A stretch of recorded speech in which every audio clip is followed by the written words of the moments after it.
If you ever wondered, why is it that the anti-Kyles hang on to these narratives so tightly in the face of all evidence? Oh, I can't believe that you're going around saying that Rosenbaum chased Kyle. Well, here's the video. And they watch these videos and they still maintain these notions that you wonder, well, isn't it pretty obvious that's not what happened? Well, we're going to read an article that came out right after the shooting, and you'll get an idea about why people have become so entrenched on this. Before I begin, though, I want to tell you about a little bit of story about my past. When I was younger, I used to race on the small tracks quite a bit. A little small oval track, paved. And I actually ended up on a pit crew team for a NASCAR team. The driver's name was Jim Cook. He was getting pretty old at that time. And we were running the last race at Riverside. He wasn't able to make it. And so they asked me if I would be willing to take over the reins for the day. So I got in the car and started on the 15th starting position. This is back in the day when you qualified the car, not the driver. So the car was qualified, so they just needed somebody to drive it. And so I started in the 15th position and ended up in the last place pretty quickly. And then the well pump blew, and that was it. Pulled the car in.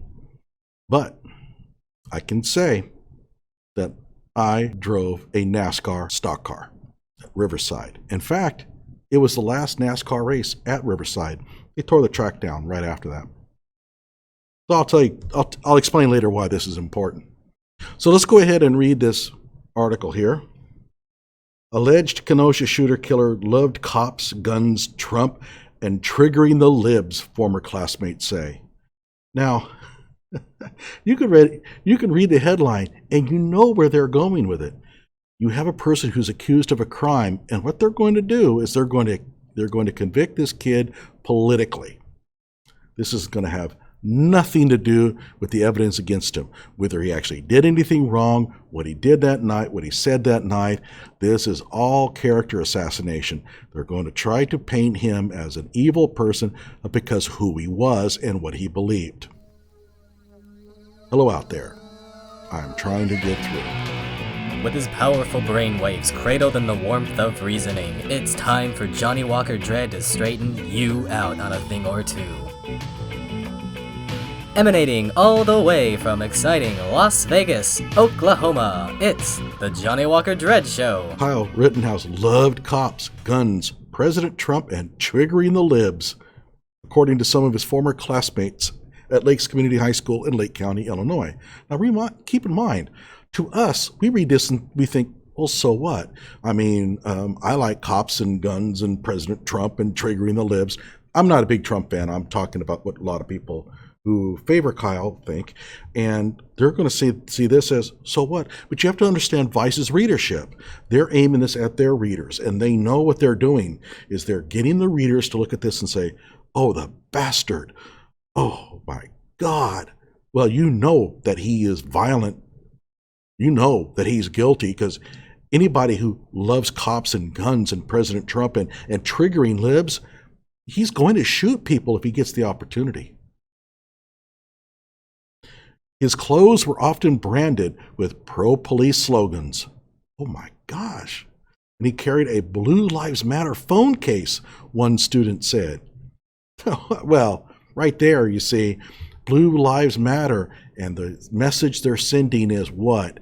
If he likes Blue Lives Matter, he must hate Black Lives Matter, and therefore he must have shot those protesters there that night. This is the angle this article is gunning for. Some of his classmates joked that he'd be a mass shooter one day. I personally believe he went to Wisconsin with the intent to kill, said one former classmate who asked not to be identified out of fear for their safety. Now, this is where you have to kick in some critical thinking here. On the first surface of it, most people read this and say, wow, he's got some friends there that think that he's pretty violent. There's a problem, though. And by the way, the writer is named as Tess Owen. She is god-awful. And this is a terrible work of journalism here. And right away, you see a problem here. Some of his classmates joked that he'd be a mass shooter one day. Okay, if I'm hearing that, and if I'm a journalist, my next question is, well, why do you say that? One of them says, I believe he went to Wisconsin with the intent to kill. Why do you say that? What did he do that would make you think he would do something like that? Did he say something? What? Did he do something? What? There's no follow-up questioning. And that's a dead mark of bullshit. Remember, when you're reading these articles, you have to snuff out the bullshit. And the fact that these are claims being made with no follow-up questioning to determine the why is indication that these people don't even exist. Let's read on. So let's just say here, so far, we've had a couple of claims, none of them identified. Now I won't read this here. We already know that. While Rittenhouse was enrolled at Lakes Community High School for the 2017 to 2018 academic year, he left an impression. Students reached by Vice News described him as short-tempered and easily offended. Okay, let's say that he is short-tempered. That's half the population, and he's easily offended. How does being easily offended make a person a murderer? I'm not sure. When he got mad or offended, he would always say he could screw me up. But everyone would just laugh because he was like a 5'4" chubby freshman boy who we thought wasn't capable of harm, said Joe, who's a minor and asked that his full name not be used. So we don't even know if there is such a person as a Joe here, but okay. Rittenhouse spent a lot of time out of school, which his classmates attributed to his involvement with the Grays Lake Police Department's Public Safety Cadet Program. You see, we're going to pigeonhole that little kid into being a cop. This is all for the benefit of the Vice readership. Part of a youth program for aspiring cops in Lake County. Frankly, they should say aspiring police officers in Lake County. The Grays Lake Police Department confirmed Rittenhouse's involvement in the program, but weren't able to comment further about his involvement. The program added it was fully cooperating with the FBI and the Kenosha Police Department in their investigation. To tell them what? That he was a part of the program? I mean, what are you going to ask these guys? Did he say that he was wanting to kill people? I mean,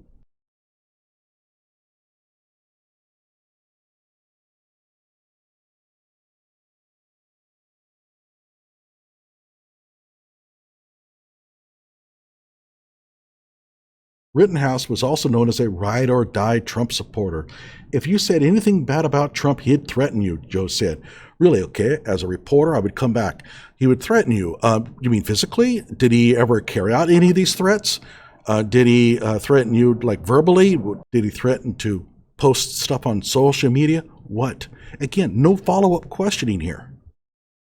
In January, Rittenhouse even traveled to Iowa, where he had front row seats at a Trump rally.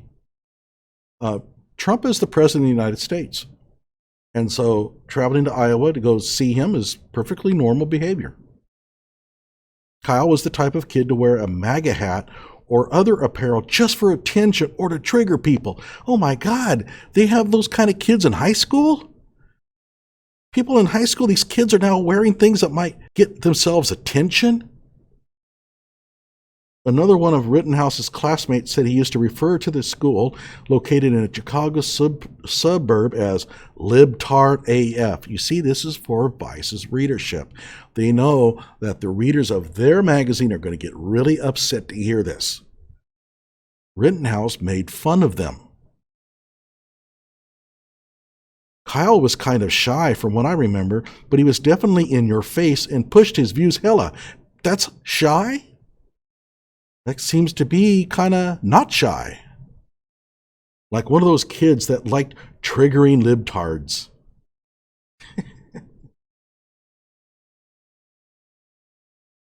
Keep in mind, nothing they have said indicates anything about his willingness to shoot people. This is political. They're trying to paint him as a politically conservative kid. And you know why. And this is what's raising the ire of the people against him. Now, once they buy into this enough, they're not going to listen to anything that's going to exonerate him. He went to middle school with my little sister, and she said that everyone always thought of him to be a possible future shooter, said Joe. And so did I when I met him in high school. Okay, Tess, you are a journalist. You just quoted secondhand hearsay. My little sister told me that he said, where did you go to school? Where did you go to journalism school? On what planet is that acceptable? Notice Joe, one student, seems to be the major provider of all the stuff in this article. I'm not even sure that Joe exists. Okay, so they talk about the fact that he dropped out of school. It says here, former classmates said they thought he had switched to online learning and that he may have been bullied. Hey, Kyle, if you did switch to online learning, you need to sue the Chicago Tribune because they called you a dropout. A dropout is an insinuation that you have dropped out of high school and are no longer going to school. Switching from one school to another is not a high school dropout. So if this is true, sue them. And that he may have been bullied. Okay, so here's the other narrative they're bringing into this. The whole idea is that people who go around just shooting people at random are either bullies or bullied. And Kyle isn't going to be able to win either one. And so they're going to bring up the fact that he was bullied because they think that that fits the profile of somebody who's going to go around shooting people. And so they're going to play this thing up, that he was a bullied kid. Some of his former classmates have been circulating an old video. Oh no, a video. Never mind. They got him on video now. Man, that's tough. This video is going to probably sink him once they show this in court. An old video from 3 years ago, which was shared with Vice News. It appears to show someone running up behind Rittenhouse, tripping him up and pushing him to the ground. What the blank is your problem, little bitch? Rittenhouse says, standing up. Chill, Kyle, someone replies. Oh, yeah, that's a big one. Man. Now, what would have happened if it was the other way around and it was Kyle running up from behind and pushing somebody to the ground? You think that they would give him a free pass? No. You see, regardless of whether you're the aggressor or the victim of aggression, in their mind, that paints him as guilty. This is how it works. Notice, he didn't stand up and throw a punch or nothing. And yet, it doesn't matter. The very fact that somebody inflicted violence on him makes him the guilty party, because that makes him bullied, which means that he must have been doing the shooting that night. That's the narrative they're selling here. In January 2017, before he enrolled in Lakes Community High School, his mother, Wendy Rittenhouse, a single mom who works as a nurse's assistant, filed a request for an order of protection against one of her son's classmates. She accused them of threatening to harm her son. Listen, them? She accused them of threatening to harm her son, but it says against one of her son's classmates. Okay. Or insulting him by calling him dumb or stupid, according to the Chicago Tribune. She ultimately dropped the request. Again, the narrative is he was bullied, therefore he must be guilty. Rittenhouse made no secret that he had traveled to Kenosha on Tuesday. Yeah, big deal. He traveled there the day before. It wasn't on a secret mission. He posted on Snapchat about Blake, the father of 6. Oh, this is good. I have to change the tone of voice. He posted on Snapchat about Blake, the father of 6, whose lawyers say he was shot by police while trying to break up a domestic dispute. Rittenhouse posted Blake's mugshot from a prior arrest with the caption, "LOL, he's innocent. Hey, I'm going to stand up for Kyle on this one. Yeah, Kyle's right." I know it was sarcastic, but he was right. Blake's not a nice guy. And he wasn't there just to break up a domestic dispute. There was a lot more that went into that. And he had a knife. And he assaulted police officers. And he refused to comply. And he tried to get in the car with kids with his knife. So, again, this is Vice. This is how they're describing this event.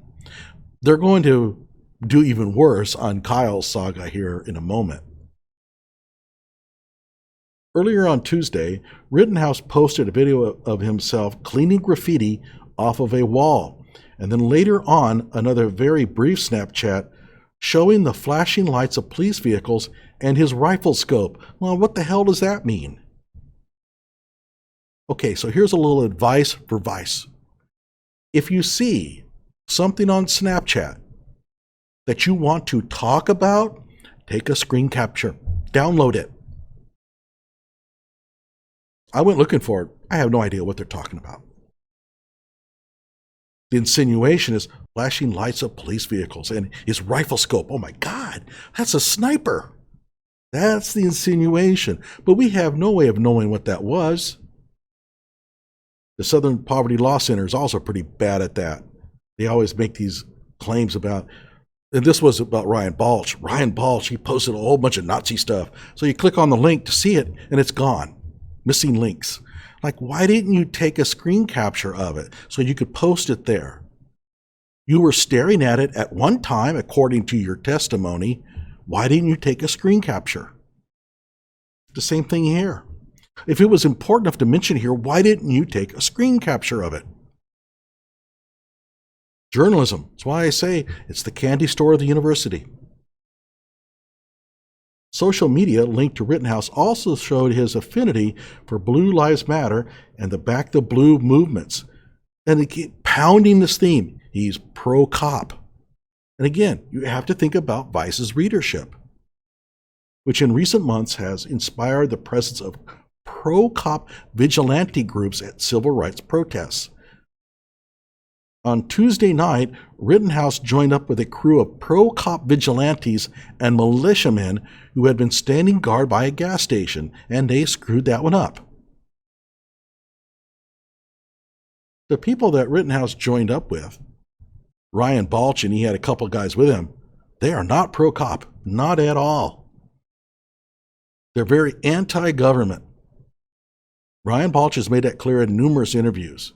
And his past social media presence also shows that it has a very strong anti-police sentiment. And they were not standing guard by a gas station. He was shown on video palling around with police officers. They're talking about Rittenhouse. He was shown on video palling around with police officers who thanked him for being there and gave him a bottle of water, even though it was after the 8 p.m. curfew. So you get the impression here, for a person who didn't watch the videos and is just reading this, here's what they're thinking. Kyle walking down arm in arm with this police officer buddy, singing beer songs, saying things like, "Mr. Police Officer, you're such a good dude. I know there, Mr. Rittenhouse. We're glad that you're friends." That's what they're trying to project here. They gave him a bottle of water, by the way, because they had tear gas in their eyes. The only palling around that Kyle Rittenhouse did with police officers is he walked up to one of the trucks and asked them if they had water. This is propaganda. The people who wrote this, they know better. They know that this is not what happened. They're going to write it anyway, because what's more important is getting the message out that they want to get, and that is Kyle is pro-cop, bullied, and therefore a mass shooter. That's what this is all about. But it gets worse. Hours later, after a confrontation between protesters and militiamen, Rittenhouse opened fire, according to a bystander video from the scene. So again, the image they're painting is There are protesters and there are militiamen, and they're kind of scuffling here, jawing back at each other. There's a confrontation, right? They're kind of jawing off at each other. And here comes Kyle with his rifle. He opens fire on them. And that's what they're trying to paint. First, he allegedly killed a protester by shooting him in the head. Then he tried to run away while talking on the phone. I've just killed someone. So, again, the imagery, what they're trying to paint. He just opened fire and he shot one of them in the head. A crowd of protesters then chased Rittenhouse down a street, a scene captured from multiple angles on cell phones. He tripped, fell, and just as two protesters came toward him, he sat up, aimed, and opened fire. What's the image? Kyle's running. He trips and falls. Sits up. He sees a couple of guys running towards him. He just picks up his gun, takes them out. That's what they're trying to tell you what happened. And the people, the Vice readership here, are going to believe that. He appeared to shoot one person in the chest, killing them. I hate this pronoun crap. And injured a second with a bullet to the arm. Then Rittenhouse stood up and walked away in the direction of the armored police vehicles, which were approaching the scene in response to reports of gunfire. So he just gets up, dusts himself off. A mighty good job I did today, shooting those protesters. I think I'll now call it a day and walk on over to the police. That's what they're trying to project. Video shows him with his hands up, rifle clearly displayed. Like, how else is he going to carry it? In apparent surrender.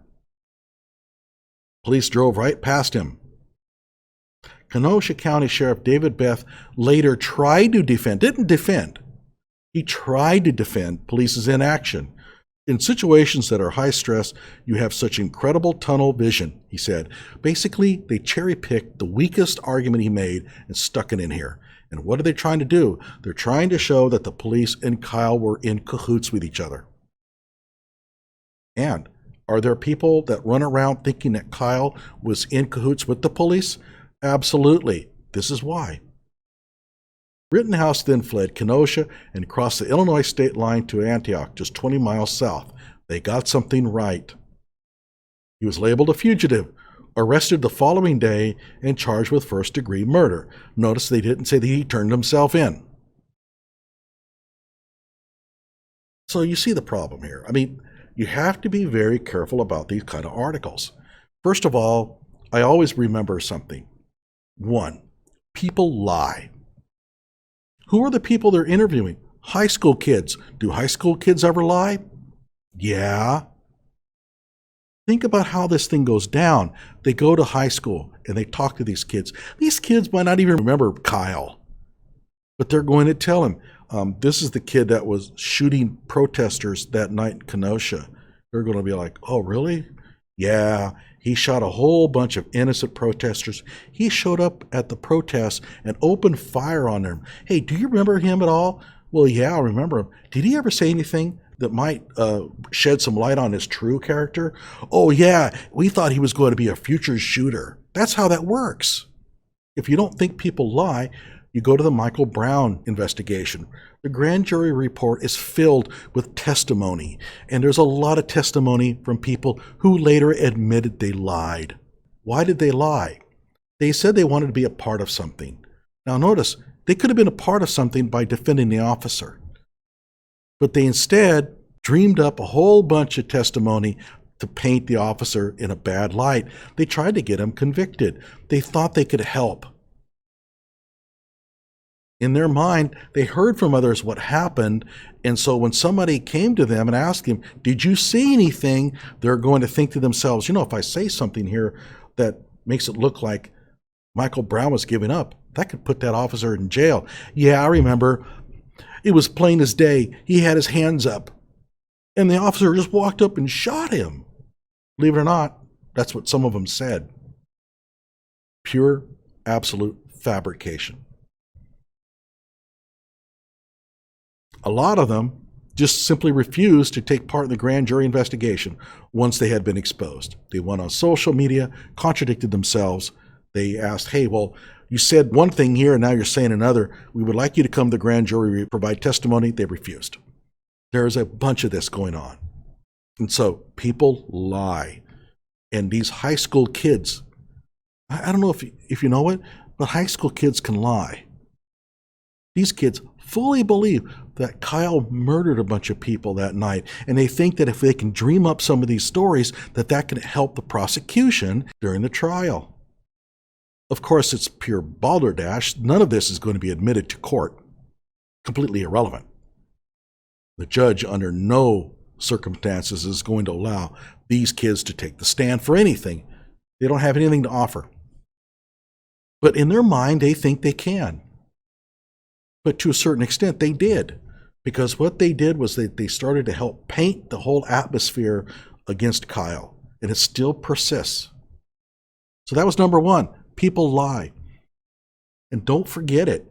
Oh, by the way, I should mention, if you still don't believe me that people lie, well, you're probably one of those that believe that bullshit NASCAR story I told you at the start of the video. I never raced at Riverside. Come on. Made it up. Lied to you. Most of you probably bought it. See? It's easy. And by the way, I used some techniques for doing that. I didn't tell you I won. I tell you I went out with a dropped oil pressure. I also told you that I had dropped back to last place.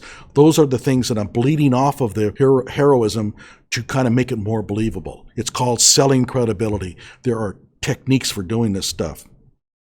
I provide some detail, the name of the driver. He was a real NASCAR driver, but he was retired long before this. Number two, people exaggerate. What Kyle said when he got up may not have been what you see here. But when they tell you, they want to spice it up a little. They want to make it a little bit newsworthy. They want to see their statements make the print. And so they're going to amp it up a little bit. If you don't think people exaggerate, go listen to all of the Bigfoot stories. You know, how tall was he? About 9 foot. Really? 9 foot?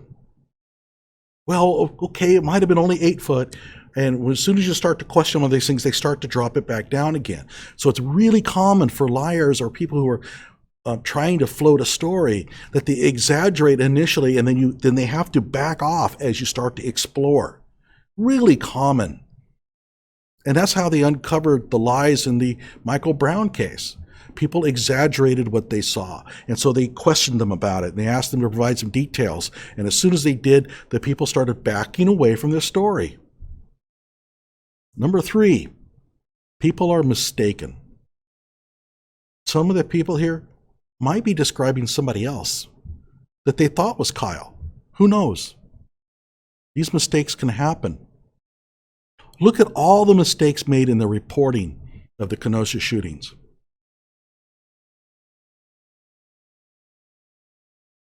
He carried that gun across state lines. No, he don't. That was an assumption. That was a mistake. He didn't. There are 1,000 mistakes made in the reporting of this story. And this story here is filled with them. Some of these are outright lies.